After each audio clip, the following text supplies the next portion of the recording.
Rajad supremo Lalu Prasad Yadav के पटना पहुंचते ही यहां पर बड़ा कांड हो गया है। बिहार के पूर्व मुख्यमंत्री नीतीश कुमार के बेटे निशांत को सवालों के कटघरे में खड़ा कर दिया गया है और अब उनसे एक एक कर सभी प्रश्नों का जवाब मांगा जा रहा है। आखिर हरिश्चंद्र के बेटे के पास इतनी महंगी संपत्ति, इतनी महंगी गाड़ियां कहां से आई? नमस्कार, आप देख रहे हैं देशवा न्यूज और मैं हूं आपके साथ अश्विनी तिवारी।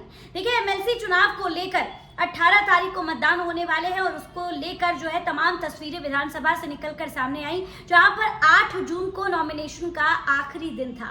सभी उम्मीदवार जो है वो विधानसभा पहुंचे हुए थे। तमाम तस्वीरें निकलकर सामने आई, सभी लोगों ने फोटोज भी खिंचवाई।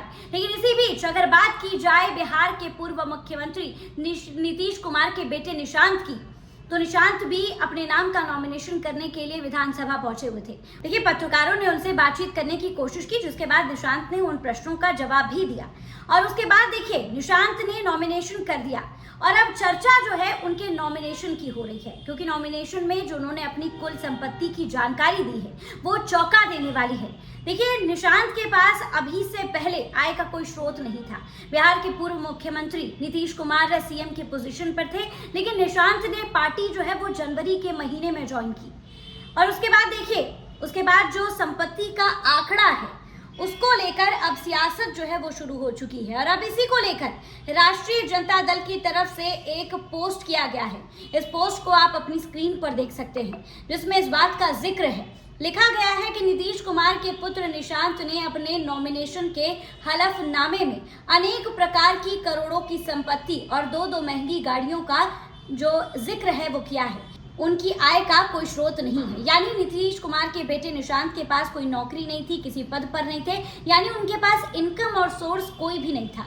लेकिन उसके बावजूद जो नामांकन का हलफनामा है उसमें करोड़ों की संपत्ति का जिक्र है और दो महंगी गाड़ियों का भी। और इतना ही नहीं, देखिए आगे भी लिखा गया है, आगे लिखा गया है कि उनके पास कोई आय का स्रोत नहीं था। जीवन में उन्होंने अभी तक किसी प्रकार की नौकरी और धंधा नहीं किया है और ना ही कोई फूटी कौड़ी कमाई है। फिर उनके पास इतनी संपत्ति आखिर कहां से आई? जवाब मिलना चाहिए। हजारों वर्ग फीट का, करोड़ों का आलीशान फ्लैट राजनीतिक सौदे में ललन सिंह से गिफ्ट के तौर पर प्राप्त किया, लेकिन बाकी संपत्ति का स्रोत आखिर कहां से है?